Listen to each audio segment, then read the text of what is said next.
لما يكون الجو حر جدا بالشكل ده يبقى لازم حاجة ساقعة ترطب على القلب. النهاردة هعمل معاكم مهلبية كريمي بطعم لذيذ قوي، وكمان جيلي الفراولة الساقع، مفيش احلى من كده فعلا في الجو ده. يلا بينا نشوف الطريقة مع بعض ونشوف احلى مهلبية بطعم مميز جدا. في الاول كده بسم الله، معايا نص كوباية مية.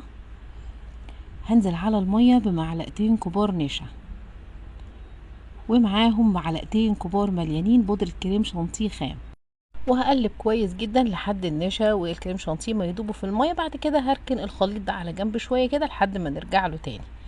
نحضر بقى المهلبيه ونبتدي بلتر حليب، يعني 4 كوبايات كبار لبن، وهنحليهم بنص كوباية سكر، وننزل بعد كده بمعلقتين كبار مليانين دقيق. ولازم المعلقة تكون مليانة هرمية بالشكل ده. لو المعلقة مش مليانة كده تقدري تحطي 4 معالق ممسوحة من الدقيق، ونقلب على البارد كويس قوي لحد الدقيق ما يختفي.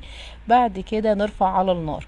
وما تستخدميش في البداية اللبن وهو سخن علشان الدقيق ما يعملش كتل، لازم اللبن يكون بارد. نرفع على النار ونقلب باستمرار لحد الخليط ما يبتدي يغلي. اول ما يبتدي يغلي كده نهدي النار ونقلب شويه تاني علشان طعم الدقيق ما يبقاش باين قوي في المهلبيه، وتبقى المهلبيه كده كريمي بطعمه مظبوط.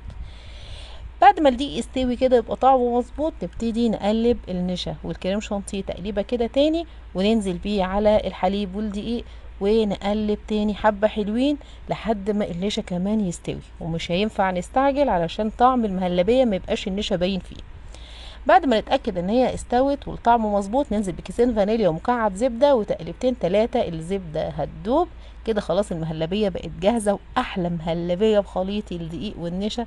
الطعم كريمي جدا والقوام مظبوط، والطريقة دي احلى بكتير قوي من مهلبية النشا لوحدها. وهي سخنة كده المهلبية هنصبها في الكوبايات او في الكاسات او في البولات. وطبعا هنحط الحجم اللي احنا عايزينه، عشان باقي المساحة الفاضية دي هنحط فيها الجيلي. هسيب المهلبية الاول تبرد، بعد كده هدخلها التلاجة نص ساعة على ما احضر الجيلي. معايا 2 باكت من جيلي الفراولة، ونقدر نستخدم اي نوع احنا بنحبه. هنزل عليهم بكوبايتين مية سخنة بتغلي بالتقريب كده كوبايتين. لو انت مش عايزه تحطي بالتقريب، عايري كوبايتين ومانجي شاي الازاز وانزلي بيه على الجيلي وقلبي كويس لحد ما يدوب. بعد كده نحط كوبايتين ميه ساقعه، بس انا في البدايه كده استخدمت اللي هي كوبايه الميه الكبيره، فحطيت بعد كده نص واحده، يعني الاتنين مع بعض تقريبا كوبايتين ميه ساقعه برضو.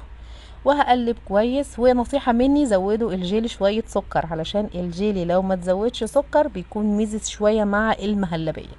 تمام. انا شخصيا بحط سكر على الجيلي، وبعد كده بصبه على المهلبية بعد ما بتكون جمدت شوية او تماسكت. بزود الجيلي، وكده محتاج يدخل التلاجة. بحطه في التلاجة لحد ما يجمد ويتماسك بالشكل ده.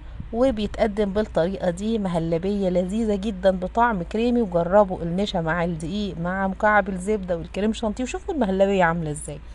طعمها احلى من اي مهلبية بتاكلوها في اي محل. مع الجيلي كمان وهو ساقع، حاجة كده فعلا فعلا ترطب على القلب. تحلية سهلة وسريعة ومش مكلفة، وبتعمل كمية كبيرة كمان. الطعم لذيذ. صحيح هي مش اختراع، وناس كتير عملت المهلبية والجيلي، بس جربوا المهلبية بالطريقة بتاعت النهاردة، ان شاء الله هتعجبكم جدا وهتعملوها باستمرار. والسلام عليكم.